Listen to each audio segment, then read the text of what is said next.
Certainly wasn't your normal year when you think of what occurred to Mason Raymond and Sami Salo. The one story that really stands out for me is Mason Raymond, who suffered a vertebrae compression fracture in Game 6 of the Stanley Cup Final. It wasn't just the injury. His whole career was threatened, and we really didn't know if Mason Raymond was even going to come back this season. And certainly the mental challenges that he faced on top of all the physical challenges, basically being bedridden for the better part of the month and really wondering whether he had a future in the game. And what we've seen to the latter part of 2011 is a guy who's actually come back and is even playing better than when he was sidelined.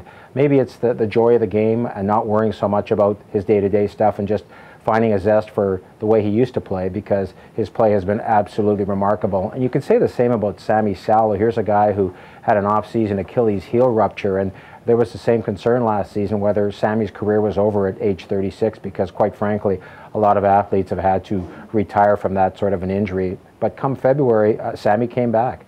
And not only did he play well right off the hop, I think of 2 5-on-3 power play goals he scored against San Jose in that playoff series that showed us he's got a weapon that few players possess in this league. And his dry wit and his love of the game really came through.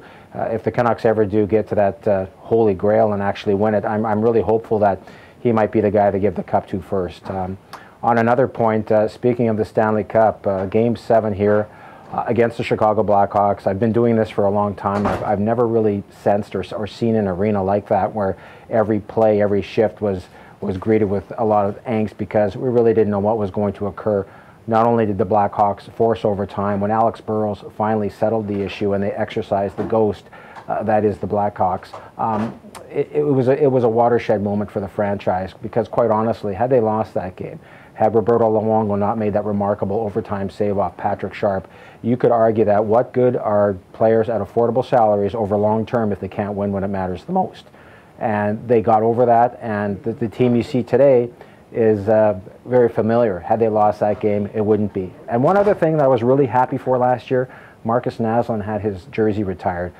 He really polarized this hockey community because he's a reserve Swede, maybe not the blood and guts type of a Stan Smyl or the guy who could probably run for mayor tomorrow and Trevor Linden. But you can't knock Marcus Naslund's numbers. He put them up. He was named Lester B. Pearson Award winner by his peers in the NHL as an MVP. And on a personal note, I'm really happy that Marcus's jersey is hanging there, because he's always been the consummate captain, amiable, approachable, and finally got his due. Okay, I've been asked to talk a little bit about some of the highlights of 2011 covering the Canucks. Certainly one that jumps out was the playoffs last season and the performance of Ryan Kesler. Kesler was amazing, simply amazing, and I actually struggle for words to describe at points the way he played. Certainly one of my greatest recollections of, and I've covered the NHL for 15 years, was Kessler's Game 7 effort against Chicago in that deciding game, which was one of the biggest games, perhaps even the biggest game in franchise history at that point, given their history with Chicago. Kessler played a game unlike I think I've seen many Canucks ever play. It was a game for the ages. Every shift was hard, every shift was fast. He was finishing his checks. He was simply amazing, the energy he brought in that series, in that Game 7. But then the best was yet to come. I mean, if you saw him play in Nashville series, he took that series over. It was a 1-1 split after the first 2 games. And in the next 4, which the Canucks all won, he scored 5 goals and 5 assists in 4 games and literally took the team on his back and often won some of those games all by himself. He was simply amazing. So Ryan Kesler, I'll never forget his performances in the playoffs last year. When you run away with the President's Trophy, obviously there are a lot of things that are going to stand out for the Canucks in 2011. I think the most impressive for me was the fact that Henrik and Daniel showed that the year before wasn't a fluke. It's pretty special and rare for players in their late 20s, 30 years old, to go from point-of-game guys to guys who are scoring 1.3 points a game and doing it consistently and not getting hurt. Another thing that emerged last year was Ryan Kesler as a 41-goal scorer, and then in the playoffs, until he got hurt in the San Jose series, he was carrying the team on his shoulders, especially that Nashville series. We saw Corey Schneider emerge as a bona fide NHL goalie.